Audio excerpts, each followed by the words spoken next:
Great, thanks, Kerry, and I hope everyone can hear me, and I hope that you can see the screen. Yes? Okay, good. So welcome and thank you all for making it through the snow. This session is about, excuse me, the role of excavation, the before and after of a dig. So what has to be done before we open the trenches and what happens after they're closed or backfilled. And everything that happens after the dig is imaginatively known, of course, as post-excavation. I want to say right at the beginning that not all the examples I'm using to illustrate the methods and the principles and the ideas are from Hadrian's Wall and Wall Cap or even from Northumberland, because I'm going to be using some other community excavation projects, research projects I've been involved with to help illustrate. I haven't had that much time to collect data from Wall Cap yet. That'll change, I'm sure. And then in the second session, I'm going to look at the actual business of excavating. And in between those, there is, Kerry and Marianne will send round a sort of little exercise about locating trenches. And if you want to join me for half an hour next week, we can talk about a bit more about how we decide exactly where to put trenches. So what you can see up on the slide is one picture of a long-running locally rooted research excavation in Orkney, reopening for their third season in a sequence of seasons. And then you can see Catherine up on Hadrian's Wall recording for a small and targeted excavation at Walltown Crags, and a geophysics plot from a community landscape project in Oxfordshire.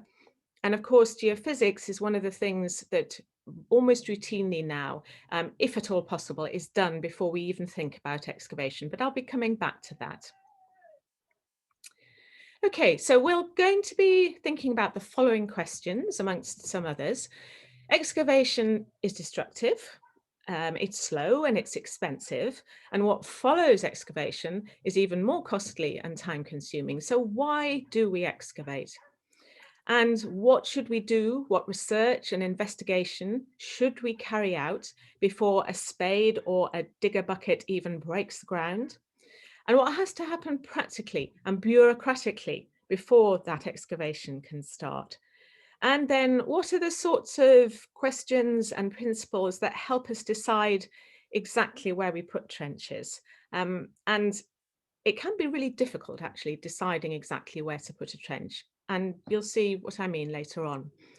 And here on the slide, you can see some locals excavating a little evaluation trench by a 12th century church in Oxfordshire. And that's a trench that is just testing how deep the archaeology is and what sort of condition it is. And it won't break into intact archaeological layers, but it's a sort of look-see. And that sort of is a pre-excavation investigation.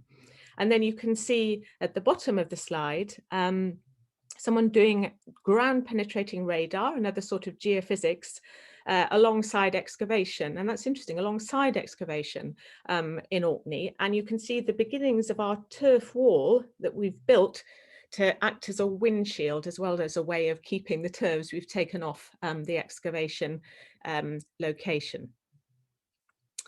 Okay, so why do we excavate? Obviously, to find out about the past. Archaeology is all about the physical remains of things, of buildings and landscapes, and it's often can be about the everyday of people's lives in the past. So even in periods and times with loads of documentary evidence, archaeology can still challenge assumptions and it can add information. Because it deals with physical surroundings, and we know that our physical surroundings and the objects we use matter, and they say things about us. They're part of our everyday life. And it also, archaeology helps us discover more about the places we live in now and to think more about where we live and about how our landscapes have been created. And on the slide, you can see the big grey picture with the red dots is part of the results of another HLF community research project. And all the little red dots are tiny little test pits 1 meter square excavations that have been done in people's gardens and in parks, looking for pottery. And they show all the places where Roman pottery has been found. And the little diamonds show all the places where kilns, Romano-British pottery kilns have been found in the past. And that grey expanse is actually one of the unremarkable suburbs of the city of Oxford. So it's outside of the famous historic centre. It's an everyday, normal suburb covered in houses and little parks, the Cowley mini factory. And the being involved in digging those test pits and in finding out so much more about the Roman landscape that was part of the landscape in the past changed the way for the people who lived there, the way they looked at their everyday routes to school and to work and to the shops. And then another reason why we excavate is that it brings us right up close to actual things, like this beautiful little Iron Age weaving comb, or a Roman Roman coin, or even to the wall itself. And we actually have a direct physical contact with our predecessors. And then one very important reason why we excavate is to do it, to keep practicing, to improve our techniques. And there you can see in the top slide, some local people doing exactly that on an Iron Age site. And also we excavate because there are some things that only excavation can provide. Really good dating evidence. The geophysics results from the site in the top site where you can see people excavating suggested it might be partly Roman. And in the event, it wasn't. It was Middle Iron Age and early Anglo-Saxon. The finds, we can only have the finds if we excavate that show us what people were actually doing. And only excavation gives us the detailed story of how a site or a landscape has been used and that sequence of change over time, buildings being built and used and abandoned or rebuilt. And then we excavate because it's fascinating, it's challenging, it's outside, and it's fun. But it is also a really serious responsibility. It matters, and whenever we excavate, we need to do it for good reasons and with as well as we possibly can. Then another reason we excavate, of course, is to record archaeology that's being damaged or in fact destroyed. That might be damaged by people, by weather, or by animals. So you can see the picture on the slide there from Damsey in Orkney. Now that's a tiny, it's about 1 kilometre across, tiny uninhabited island. And we're recording in that picture the remains of a Viking settlement, which is gradually being washed away by the sea, where there's no sensible way of protecting it. And the only way of knowing about it is to excavate it and record it. You can also see Walltown crags, where the weather and livestock and sometimes people are damaging the loose core stones on the top of the wall. And that's another place where we need to know more about it and we need to find out ways of protecting it. And excavation is another tool in doing that. And then, of course, we also have to excavate because there's going to be building or development work. New houses, roads, office blocks, new train routes. Even in town centres, there can be surprising little bits of preservation. Think about how elements of the wall keep popping up in excavations in Newcastle, enabling us slowly to build up a better picture of it. The Rose Theatre found in London. And here in this picture on the slide, this is an excavation in Oxford on the site of a medieval friary, which had already had one shopping centre built on top of it and is about to have another extended shopping centre built on it. But surprisingly, even there were survivals of beautiful flagged floors and of earlier landscapes underneath, Iron Age and even earlier. So since the 1990s, archaeology has been part of the actual planning process. Um, and there is a local authority archaeologist. And if any building or development is likely to discover or damage or destroy archaeology, then there must be archaeological works which are paid for by the developer. It's called preservation by record. So the only lasting legacy of that archaeology is going to be in the excavation that is done ahead of the building of whatever it is. So you have to extract as much information as possible from those works. So broadly, we can see then two basic types of excavation. And one is driven by research, the university-based research or community-based run and rooted projects. And these projects usually have identified an archaeological site or a landscape, and they have questions that they want to answer. And that the sites are often part of a wider project. For example, at Waltime Crags, of course, that's part of a much wider project. There we were asking questions about earlier poorly recorded excavation work and about the condition and deterioration of the curtain wall. At that Oxfordshire site, one of the main questions driving the excavation there, you can see on the top picture, it's an excavation of a nunnery, and nothing was known about the early history of the nunnery. And so there was that question to ask, but also nunneries are much less well investigated than monasteries. And so any excavation of a nunnery adds to the general pool of knowledge about nunneries.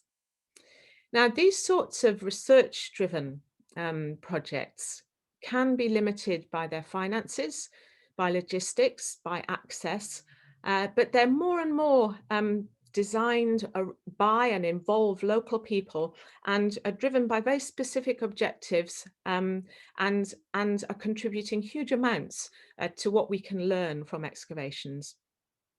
Now, of course, this does raise the question whether it is right to dig if sites are not threatened.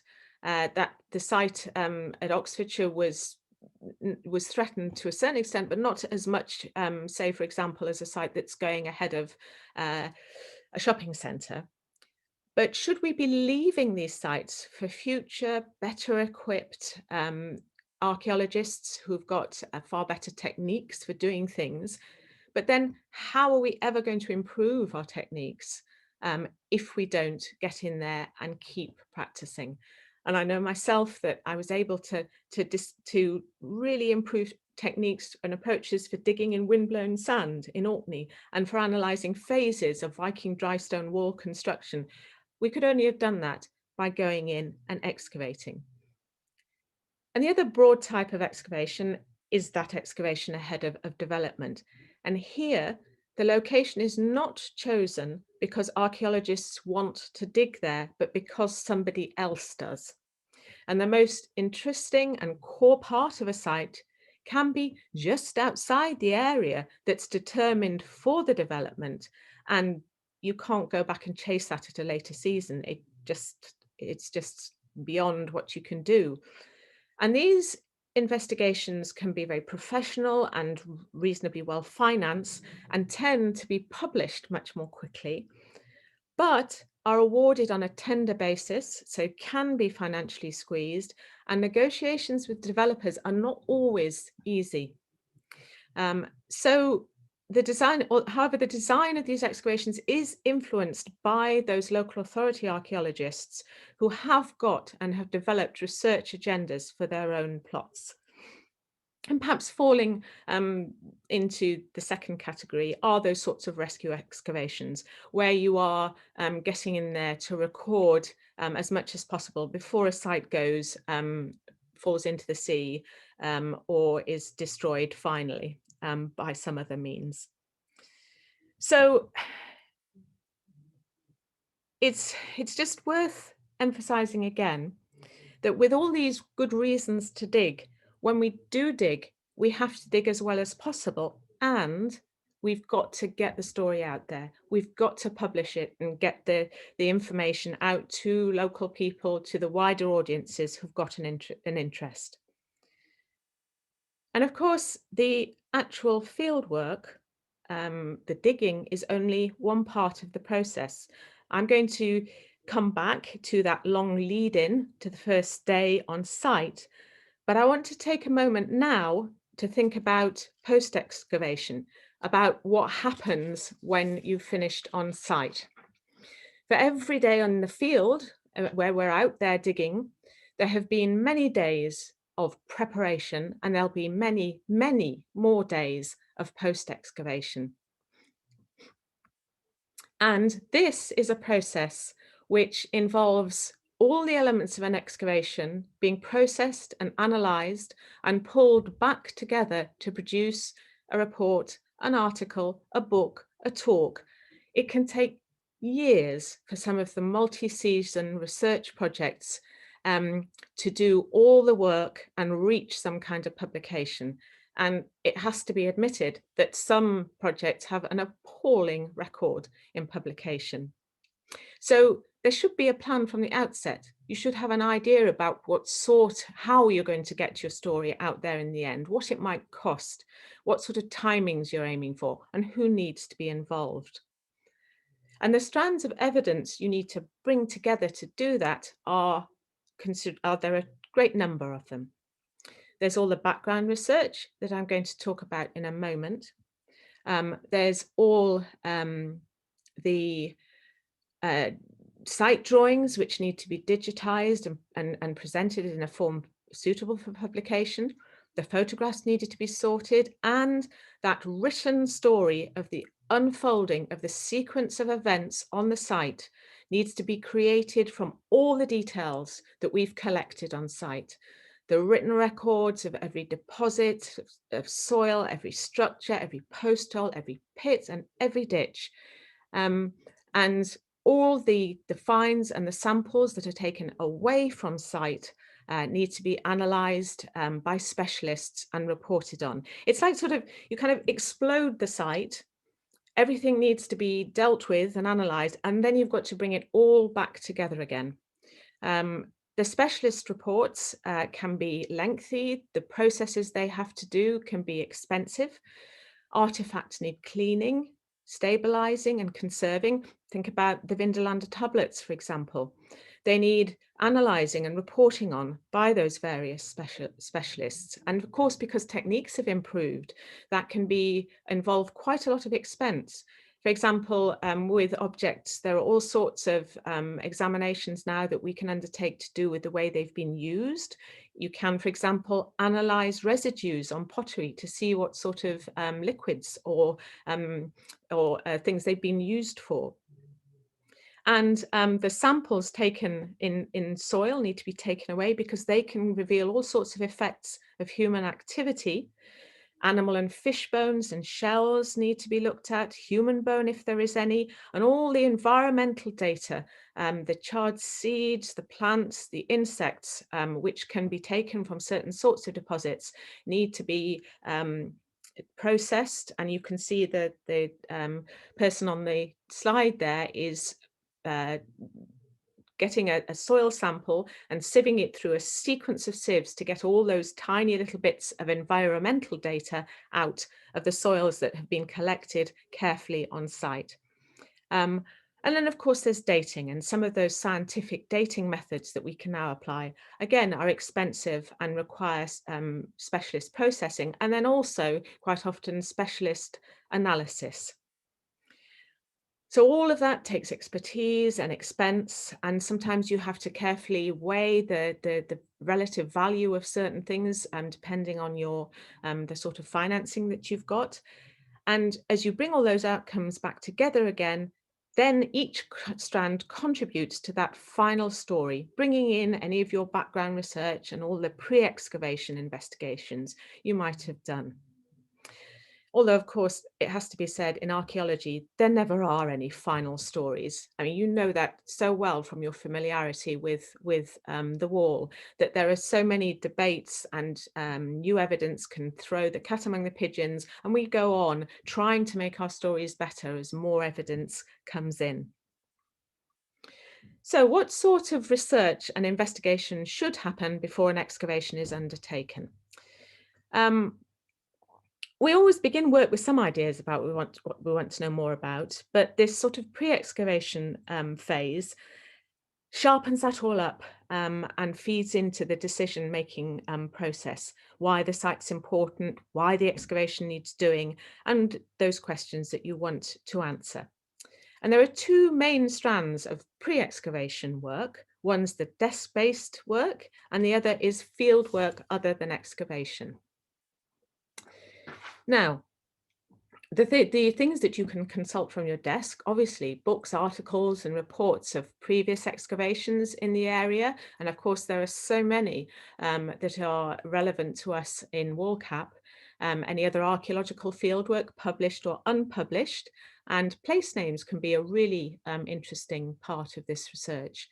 And the locations where you find some of these things are places like the heritage environment records maintained by those local authority archaeologists, and you can consult those online. And I've given you two links here to places where you can get into the Northumberland Heritage Environment Record. And then also there's the Portable Antiquities Scheme, which collates and brings together all the metal detector finds that are reported. And I've given you the link to that.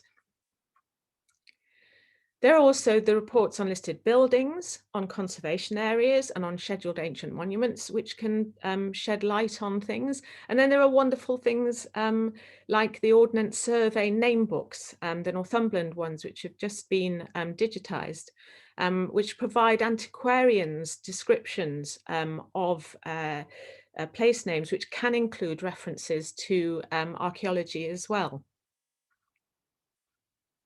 And then there are the maps, which are absolutely a superb resource. I'm sure you all know that by now and have been involved with looking at historic Ordnance Survey maps.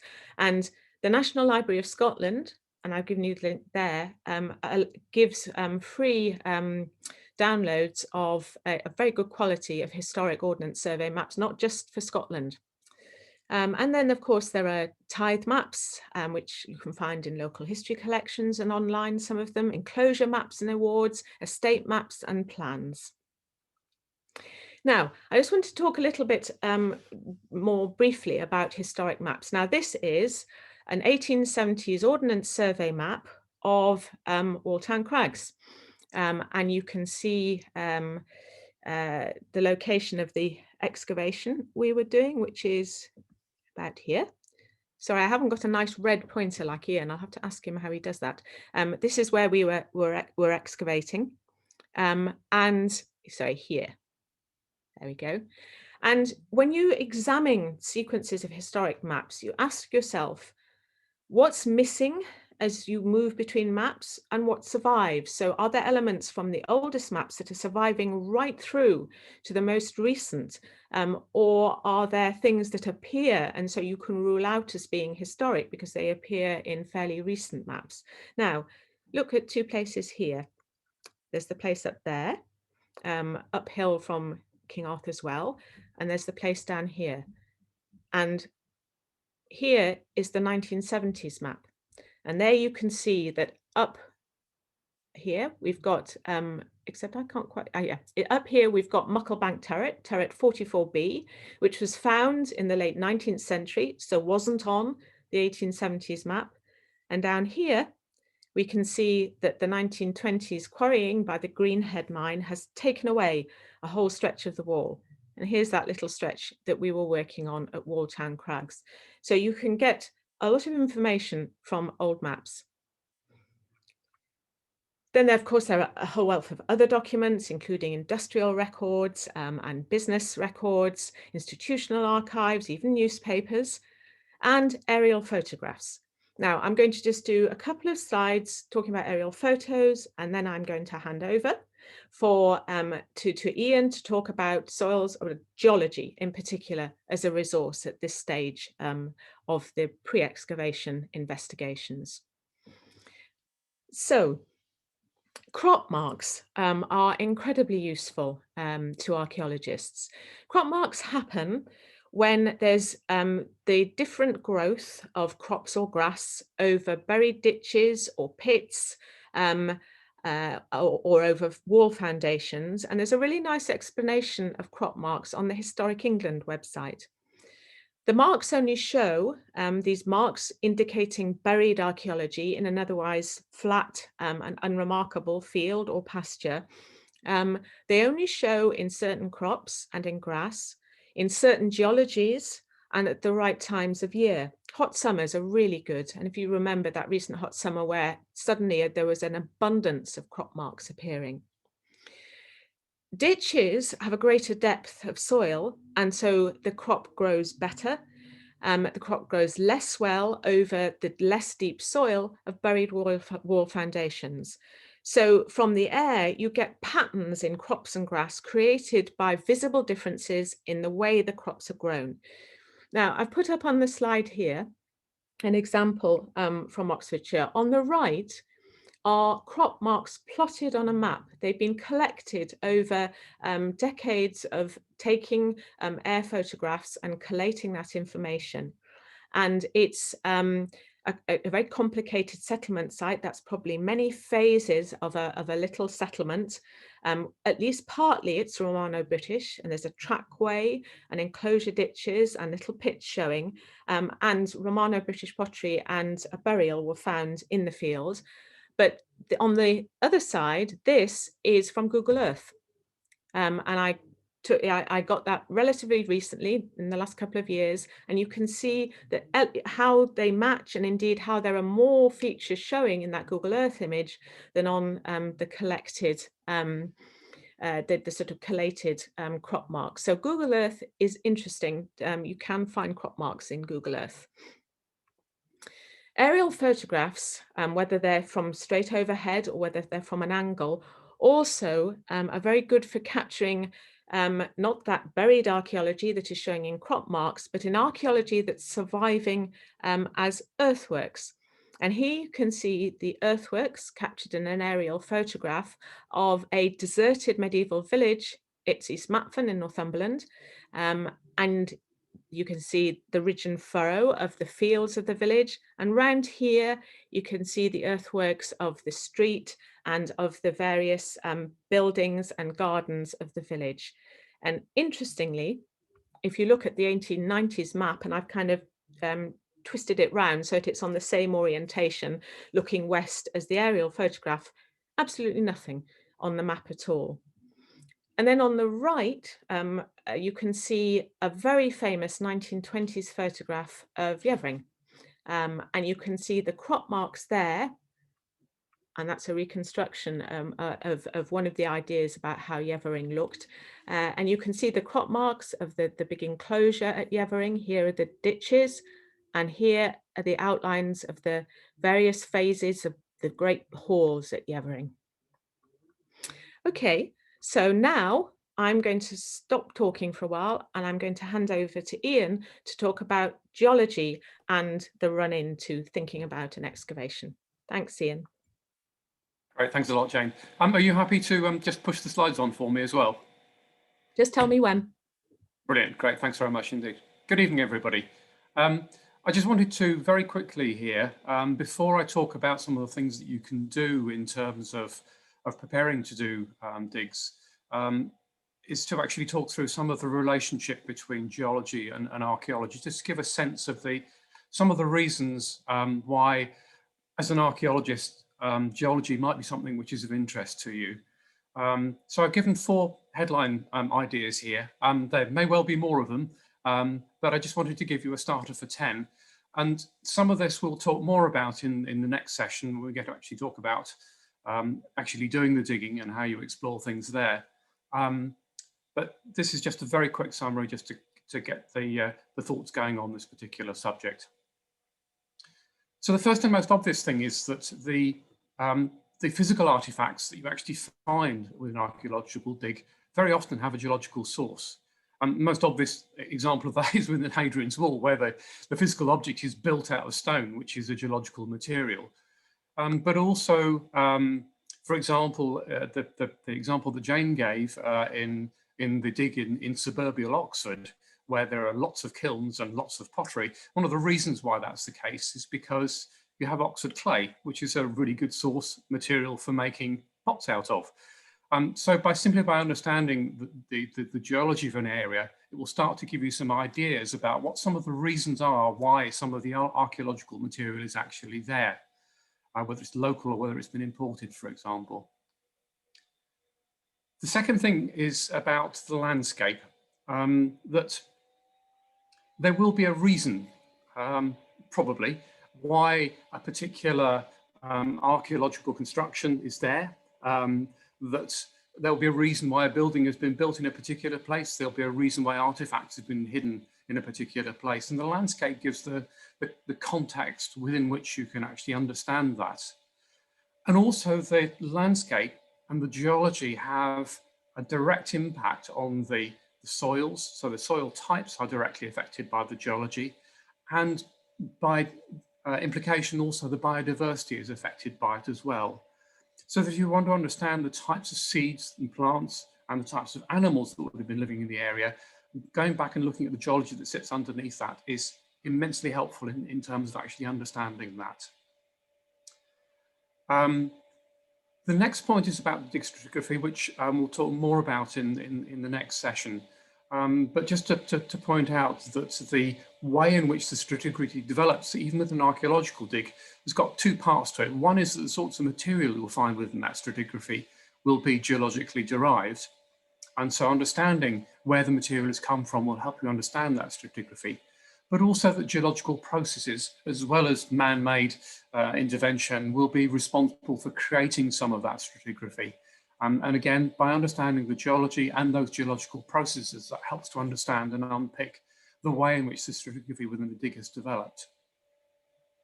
And finally, there are some very rare occasions where an archaeological dig can actually uncover something and answer something which geologists want to know about. And I have in my mind a specific example of that from some work I did on Lindisfarne, which I'm not going to go into now because of time constraints, but if anybody wants to know about that, I'd be very happy to talk to them about that at length.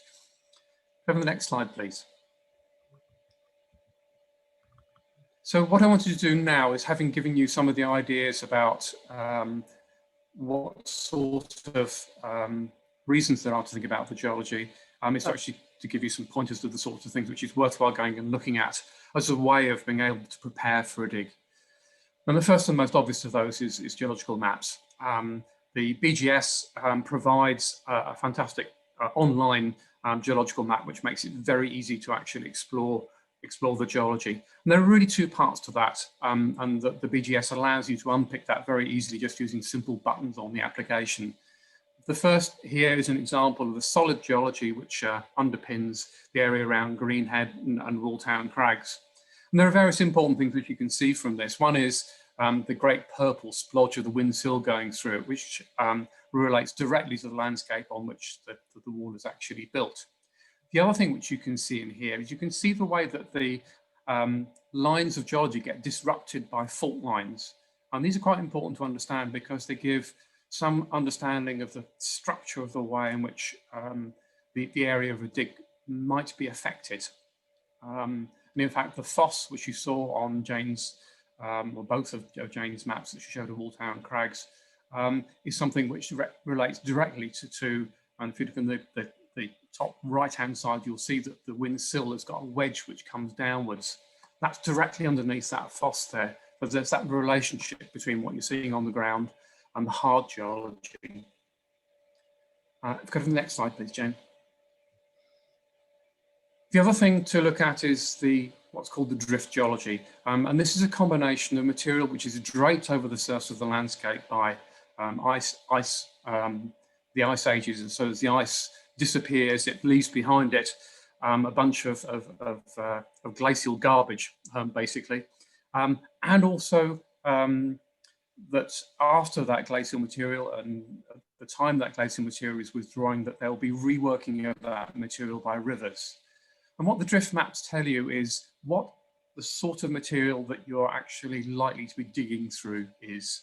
And that, again, will obviously have a fairly significant impact on the way in which you can carry out the dig, in terms of whether you're going to be going to sand or boulder clay, or some other sort of material. And it's a drift map which will give you a lot of information about that. Right, we've got next slide, please. All of and it? the other thing that I would highly recommend as a way of getting to understand the geology is going and looking at the rocks, because it's only by looking at them and touching them that you really start to understand the types of artifacts you're going to be find and the material you're going to be digging through. So just put up a couple of examples. So here's a limestone from one of the limestone quarries along Hadrian's Wall, which obviously is part of the material which is used for the lime to bound it. The windsill here at the Waltown Crags, and the next one, which is the sandstone. So just going out and looking at these and understanding them, and this particular last example is one from St Bees. So it's a bit of St Bees sandstone. So those of you that came on the on Stuart Jones's talk will know that the St Bees sandstone is very distinct from the Penrith sandstone, and that by looking at and touching it, that helps you understand it. And one final slide, just as a thought, that geological material is a resource which is used not only for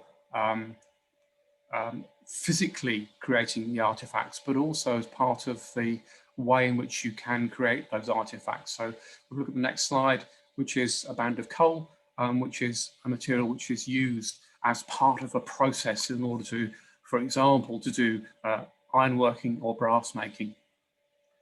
So there we go, a couple of pointers for what geology is about and some of the things which are worthwhile looking at. There are also other geological texts which you can use. So there's usually memoirs and other guides to the geology of the area. But I would recommend the best way if you need some help with understanding the geology is to talk to a friendly geologist. And I'm happy to offer myself as that person. So great, yes, thanks, Jane. Thanks, Ian. Thanks ever so much. Yep, a friendly geologist, very useful. And if you can have your friendly geologist out on site while you're excavating, that's even better. Great, thanks a lot, Ian. And indeed, just to say to that I will be out on site, I hope, and that if you've got questions about the geology, we can deal with that then. Great, brilliant. Thanks, Ian. Okay, so we've talked about those desk-based researches that you can do before excavation. Let's think a little bit now about other sorts of fieldwork, what is obviously often called non-intrusive, so non-destructive fieldwork, most of which doesn't break the ground. When you get it's then when you need to get out, you need to get familiar with your landscape, you need to walk over it, you need to look at views, you need to start to really understand it. And this is also a stage where you can do what's called topographical survey. That's where you record those humps and bumps that cover surviving archaeology that hasn't been leveled and laid flat and needs to be picked up in other ways. You can do field walking, where you go out and walk systematically on ploughed fields and gather the artifacts and pottery that you find. And that can be really useful because in conjunction with geophysics, which doesn't help you directly date things, it can help you suggest the dates that some of those things that you're picking up in geophysics might be. You can do a metal detector survey, again, walking systematically around the field and picking up any artifacts. And then, of course, geophysics of many kinds. And you've got Alex's talk online, which introduces you and talks about geophysics in a lot more detail. The kind of workhorse of pre-excavation non-invasive, non-intrusive survey is gradiometry or magnetometry. And this is the geophysics shown in both of these slides, which is particularly good at picking up filled ditches, pits, and picking up burnt features and very organic features. And resistivity, which is the other main geophysics, is particularly good. That works with electricity rather than magnetism, which magnetometry does. It works with how well materials conduct electricity, and that's much better at picking up rubble or compacted surfaces or stone. Now, On the slide, you can see some magnetometry from Heading on the Wall. Thanks, Alex, for that.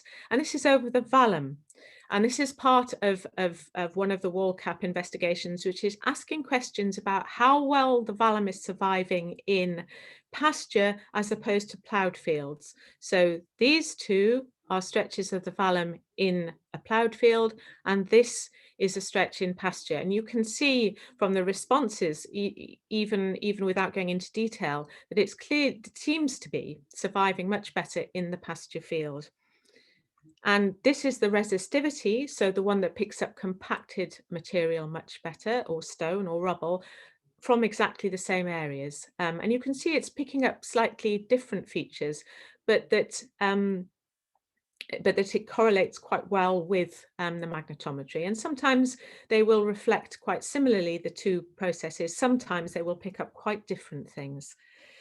And then you can see this geophysics plot from Oxfordshire again, which is across a whole big field, and is picking up, you can see, long ditches, some of which are very full of either very organic or burnt material, and large, and some little ringed ditches, and that they're overlapping and quite complicated. So it's clearly quite a well-used site, but we can't directly date it, although we can make some guesses, and we can't from that tease out which bits were in use at the same time. So there are other sorts of investigations ahead of excavation, which aren't strictly non-invasive, but are very small and very targeted. You can do boreholes to look at deposits and what they're like. You can do those tiny little test pits that I talked about, which give you dating material, can tell you about the condition of archaeology and the depth of the plough soil or the topsoil. Usually you stop if you find any undisturbed archaeological layers, and also little evaluation trenches, which are slightly bigger, but with the same sorts of intentions to find out what the survival is like and what the depth of the archaeology is. And sometimes they help us to read the geophysics better. Okay, what I'm going to do for the last 10 minutes or so is finally to talk about locating trenches, but to use an example of all the non-invasive investigations that we did on one site that's part of a wider community landscape project in Oxfordshire. And it's an area that has seen virtually no archaeological research at all, and that is because of its geology and because of its land use, and it's produced no crop marks because of that geology and land use. So the that helpful finding of sites using aerial photographs hasn't worked at all for this area because the geology and the land use hasn't allowed it. You can see there are ploughed fields and pastures, but the crop marks are not working because of the geology underneath it. And I can explain that more if anyone's interested in that. And so the site I'm going to talk about is part of the project focused on a deserted manor site called Besselsley. And all that survives of it now is a little 12th century church that was associated with the manor, and the rest of it is all in this private parkland. And you can see some of our geophysics plots there of the wider landscape project, as well as the ones that are related directly to that site. Nothing is known about the early history of the medieval version of the manor. It was rebuilt in the 16th, 17th, 18th centuries before it was abandoned in the 18th century after a fire. And we know absolutely nothing about the related village, but we do know that it was almost certainly one of the most important villages in the area. So this is just an interesting snippet of the documentary evidence. This is the tireless John Leyland, who went throughout England describing what he found during the 16th century. And he described Besselsley, the now vanished village, as being 3 miles from the ferry at Hinksey, in very fair pastures and woods. And there's a little clue for us. And woods are very important in this area. It's still famed for the quality of its wood. And he says that the place and we're not quite sure from his description if he means the village or just the manor house, is all of stone and stands at the west end of the parish church. So that's the little surviving church. And here is a map, an 18th century map of Besselsley. And that is the little church that still survives. And this is the area that you saw on the modern map with no village in at all, but it's depicting a whole selection of buildings. Now, this map, we can't rely on it for absolute accuracy, and the buildings tend to be sort of just depictions of there being some buildings there rather than accurate representations. But nonetheless, it shows a lot more activity than there is now. And then here you've got a state map, and it's a beautifully drawn 3D map from a little bit earlier than the previous one of the later manor. And here's that lovely little church, and you'll see a photo of it in a moment. You'll see how unchanged it is. Here's a trackway into the site, and here's the depiction of the main manor house. And the question is, was the earlier medieval one on exactly the same site or not? And here are the farm buildings behind. And the little red squares show where we dug little test pits, just to have a little look-see to see what was surviving. And here's one of our little evaluation trenches. Now, we did lots of other things. And here now I'm focusing in on the area. Here's the church here in this area. And underneath this grey is the geophysics, the magnetometry. And you can see that it's really not nearly as exciting looking as the one as some of the ones you've seen. All this black and white suggests a lot of rubble. That in itself is interesting because that is the core of the manor house site. And overlaid on it, a bit difficult to see, but you'll see it again on another slide, is a topographical survey. So this was done by hand with volunteers on a drawing and to scale all the earthworks, and it's depicting a ridge here. And that's in the location of one of the walls of the entranceway of the later manor house. And then you can see that there's a big dip here, which is again just west of the church and around the area of the main manor house. And this is resistivity over that trackway, which shows very high responses and suggests stone or rubble that doesn't conduct electricity very well. And we dug a little test pit, and you'll be interested, Ian. What we found was the trackway was located on one of the little caps of bedrock that float amidst the sand and clay in this very complex geology. And they were clearly aware of that and had put the trackway to make use of the geological formation as the bed of their road. And this little test pit here, which is in the area of the manor house, found of the farm building, sorry, found looks like the foundations of a farmyard, and found quite a lot of 16th, 17th, 18th century pottery, but interestingly also medieval pottery. So we're getting hints of there being that earlier manor underneath. And here's that same view. Here's the church.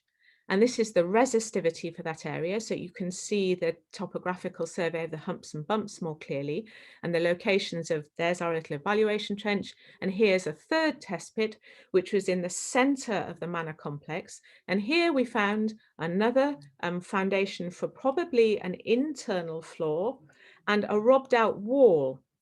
And here we did again get some 16th, 17th, 18th century pottery, but an awful lot of medieval pottery from the disturbed area of the robbed out wall. So again, really helpful to know how things are surviving, but that also that there is medieval activity in the area. And the little evaluation trench is across where we think there was a courtyard wall. And this shows that under excavation. Here's the lovely little church, looking very much like that earlier plan. And here is the wall that we discovered. Whoops, sorry. The wall we discovered and a 3D representation of it. And the interesting thing was that we stopped when we got to undisturbed levels, but it was clear that something very different was going on that side of the wall than on this side. And what was on the nearer side looked like it was from inside a building that didn't show on any of our documentary researches. Okay, so that's all the things, a sort of taster of the things that you can do in the run up to doing an excavation, and the sorts of, I mean, it's a huge wealth of material that you can go out and look for. I mean, sometimes you do an excavation that doesn't have that kind of material that you can use, and you're relying on only one or two of those strands of evidence. But there's also the practicalities that have to happen. You've finished your research and your non-invasive surveys and investigations. You've honed and your project design with your questions. You've targeted your site, and you've thought about where you're going to put your trenches. And the other things you have to do are think seriously about the money you have, the people you have, and the time you have. Although we all know that you can do everything possible to try and plan ahead, but the below ground archaeology can always throw you a surprise. Things are often not detected by geophysics. I worked on a large Roman site where a huge late Roman building absolutely didn't show up in the geophysics. And again, that was because of geology, because there was so much hard geology very close to the surface. You can come across extraordinary preservation. Think about Vindolanda. There can be extraordinary finds that hold things up, human burials. So you can't plan ahead for everything, but you do need to get your permissions to be there. Your access has got to be arranged. You've got to get permission, for example, to work on a scheduled monument site. You've got to do risk assessments and health and safety. You've got to check that there aren't any services. Sometimes you have to do bat and newt surveys or other surveys related to the flora and fauna. And you've got to think about whether you need to do any ground clearance, whether you need to make sure there aren't cattle or sheep who are going to be too curious about what you're doing. And you have to acquire all the equipment, including all the paperwork. You have to think about whether you need any infrastructure. Do you need shelter, toilets, storage, fencing? And you've got to think about the weather.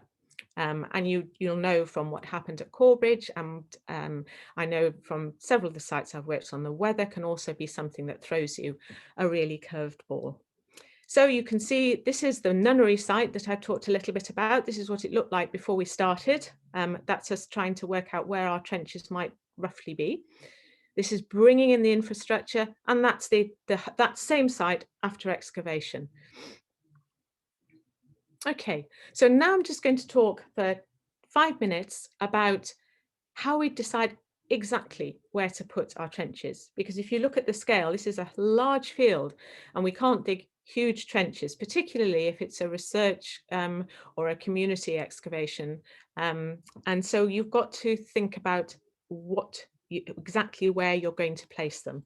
And you'll be guided by all the information that you've collected, all the research you've done, especially if you've got crop marks. We had absolutely nothing for this field because of the area it was in. Here's the geophysics. That's really helpful, although it doesn't pick up absolutely everything. We had done field walking, but had picked up relatively little, some very scrappy little bits of Roman pottery that suggested the pottery that went on a field when there was manuring rather than being indicating there was a settlement really nearby. We had done a metal detector survey and found again almost nothing, and that probably because it had been done before. What we did do was a little test pit up here in the field margin where we weren't going to excavate, and that interestingly produced a little ditch with Iron Age pottery in it and some early Anglo-Saxon pottery. So that was really quite interesting. So then we want to choose the location so that we think will help us best answer the questions we've got for the site about its date, about what sort of site it is, the length of time it's been occupied, how many changes there were in the way in which the settlement was organized.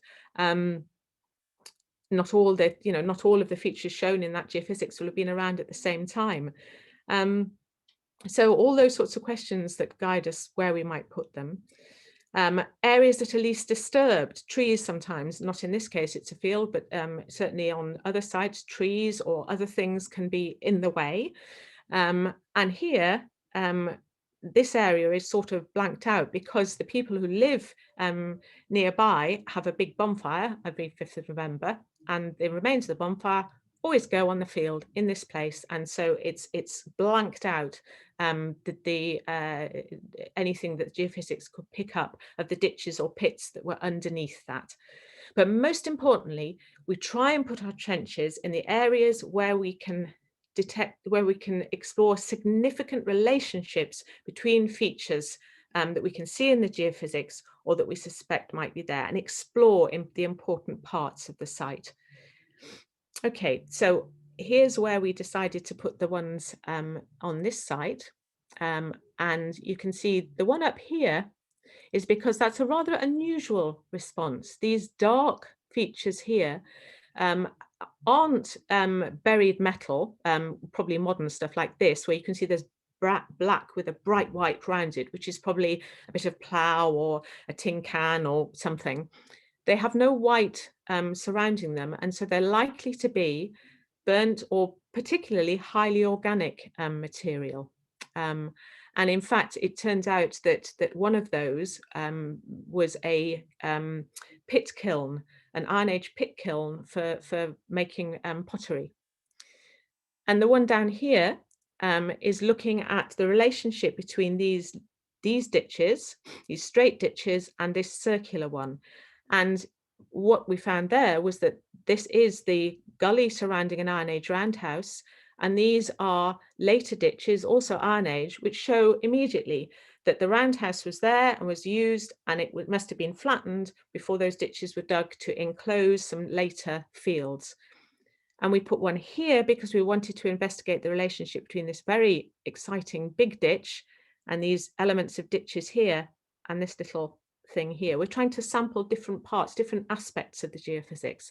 And that turned out to be a huge enclosure ditch full of metalworking rubbish. So that's getting that strong response. And these are ditches that help enclose parts of the settlement for stock and things like that. And the one down here, this one, here is looking at the relationship between this ditch that we've explored up here and this straight one here and this funny little circle of pits. And it turned out to be a really complicated combination of the gullies from roundhouses that had been outside the enclosure before this ditch was built, and various other ditches. And so from the geophysics, you can't tell the complexity, but we were trying to pick locations where we might try and untangle it. And here is Thirlwall. And here, very different, this is Thirlwall Castle. The research questions are asking about the character and survival of the wall remains in the fields west of the castle. So quite specific, direct research questions, looking for evidence for the phases of destruction of the wall into the building of Thirlwall Castle, to try and get soil samples. And the decisions here are about, this is the wall here, are about putting the trenches in the best places to explore the history of the wall, and whether the new land management it's under is working, and where would you put them? It's one thing we can discuss next week. It is a bit of a dark art deciding where to put a trench, because, as I say, you'll never know everything. What would be the point of excavating if we did? And what would you do with a site like this? This is one of the things that popped up in that really dry, hot summer, a huge prehistoric site in Oxfordshire. And where do you begin with something like this? Okay, so I'm just about finished. And all I want to say now is, well, how does all this help you when you're out there digging? I think that digging is always thoughtful. As you're digging, you're always thinking about, how is it that this has ended up like this? What did people in the past do, and what's happened to the site since they did that, for me to find it in this state? And all those factors that are involved in thinking about the research, the investigations ahead of, and the thinking about where you put your trenches, all help your digging to be focused and thoughtful, and therefore, you know, getting towards that absolute best digging that we want to do, to be as respectful as possible to the sites we're working on. Okay, thank you. I'll stop sharing.